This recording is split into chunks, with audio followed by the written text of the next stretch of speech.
please make sure you check out our friends at PlayAsia, the #1 site for Japanese games and merchandise.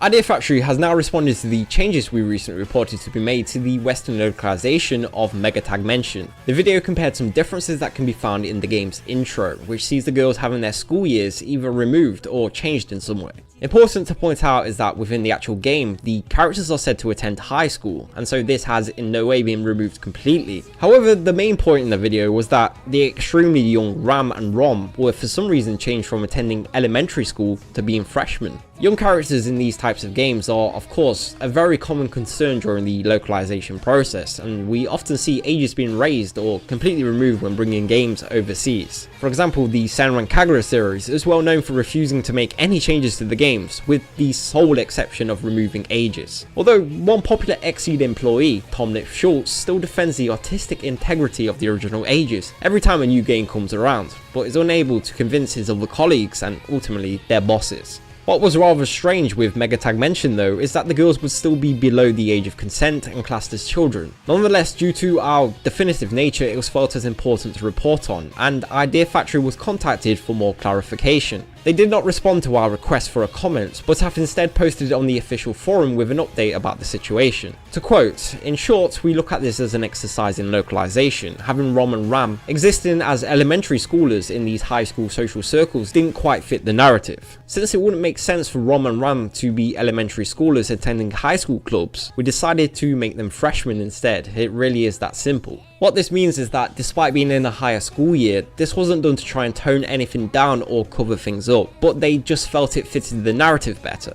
Idea Factory has also reiterated their previous comments on how they will refuse to localize any games that require censorship. They mentioned how important it is to them to not remove content from games anymore. So far they have stayed true to this approach, with the studio releasing the previously censored Monster One Piece on Steam without any changes, and it appears that they are committed to their word. You can pick MegaTagmention up right now for both Vita and Steam. Until next time, thank you for watching.